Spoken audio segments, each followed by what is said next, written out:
ఈరోజు ఆ 37% నుంచి మళ్ళీ రివర్స్, ఫీజులు కట్టలేక, కాలేజీలు చేరలేక, లేదా జాయిన్ అయిన తర్వాత మళ్ళీ ఫీజులు కట్టలేక వెనక్కి పిల్లలు వెనక్కి తగ్గే పరిస్థితి. ఒకవైపున చదువుల పరంగా ఇంత దారుణమైన పరిస్థితిలో ఒకవైపున ఉంటే, మరోవైపున ఉద్యోగాల పరంగా, పిల్లల భవిష్యత్ పరంగా ఏ రకంగా ఈ ప్రభుత్వం అడుగులు వేస్తూ ఉంది అన్నది కూడా ఒకసారి గమనించినట్లయితే ఇక్కడ కూడా ఆశ్చర్యకరించే విషయాలు కనిపిస్తాయి. మన ప్రభుత్వ హయాంలో ఒక చిన్న కంపారిజన్ చెప్పడానికి, మన ప్రభుత్వ హయాంలో అక్షరాల ప్రభుత్వ రంగంలోనే దాదాపుగా 6,31,000 ఉద్యోగాలు ప్రభుత్వ పరంగా మనం ఇవ్వగలిగాం. ప్రభుత్వ రంగంలోనే ఒక పర్మనెంట్ ఉద్యోగాలే గవర్నమెంట్ రంగంలో ఇచ్చినది దాదాపుగా 2,13,662 ఉద్యోగాలు ఇచ్చినాం.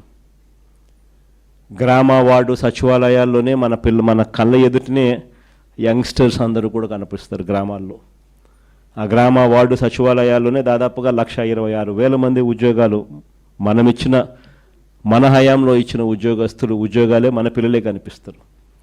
మరో 52,000 మంది ఆర్టీసీలో గవర్నమెంట్గా వైఎస్ఆర్సీపీ గవర్నమెంట్లో రెగ్యులరైజ్ చేస్తే 52,000 మంది ఆర్టీసీ ఎంప్లాయీస్ను గవర్నమెంట్లో రెగ్యులరైజ్ అయిపోయిన ఉద్యోగస్తులుగా కనిపిస్తారు. విద్యార్థుల గురించి,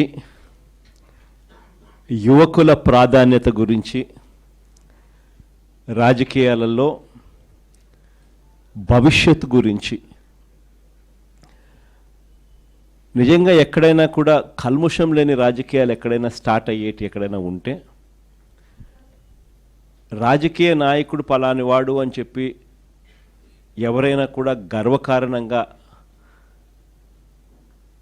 ఫలాని వాడు మా నాయకుడు అని చెప్పుకునే పరిస్థితి ఎక్కడి నుంచైనా స్టార్ట్ అవుతుందని అంటే దాని బీజం పడాల్సింది కరెక్ట్గా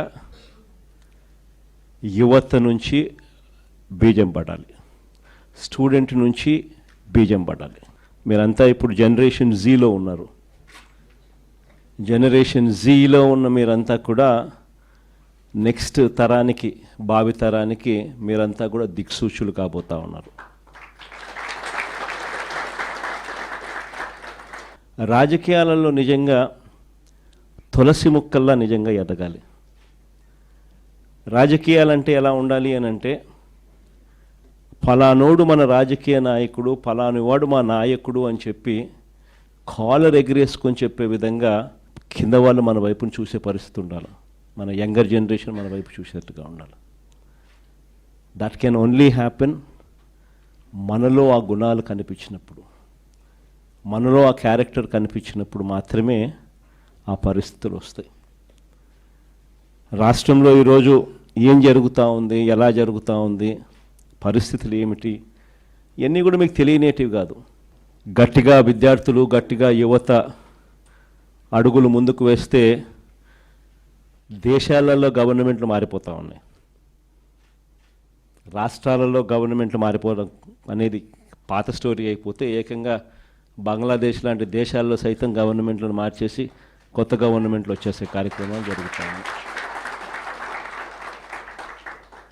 ఆ కైండ్ ఆఫ్ పొటెన్షియల్ ఉన్న వాళ్ళు యంగ్స్టర్స్, యువకులు. ఇవన్నీ ఎందుకు చెప్తా ఉన్నాను అని అంటే, రాజకీయ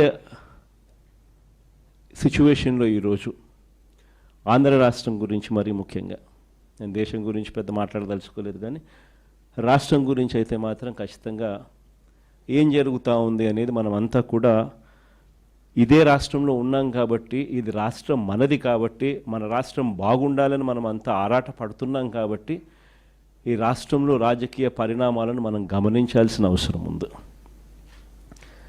అసలు ఈరోజు ఒక యంగ్స్టర్ రేపొద్దున గొప్పగా ఎదిగి భావి ప్రపంచంతో పోటీపడి ఉద్యోగాలన్నది తాను సంపాదించుకునే పరిస్థితిలో, అవలీలగా సంపాదించుకునే పరిస్థితిలోకి తాను పోగలిగే పరిస్థితి ఉందా లేదా అన్నది ఏ యంగ్స్టర్కైనా కూడా ఫస్ట్ అడగాల్సిన ప్రశ్న మన మనస్సాక్షిని. ఇది జరగాలి అని అంటే ఓవర్ నైట్ జరిగే పరిస్థితి కాదు. ఒక ప్రణాళికాబద్ధంగా ఒక లీడర్ అనే వ్యక్తి, ఒక నాయకుడు అనే వ్యక్తి తాను వేసే ప్రతి అడుగు కూడా ఈరోజు ఒక అడుగు వేస్తే అది చెట్టు కావడానికి, ఈరోజు వేసే విత్తనం ఒక చెట్టు కావడానికి, ఆ విజన్ ట్రాన్స్లేట్ కావడానికి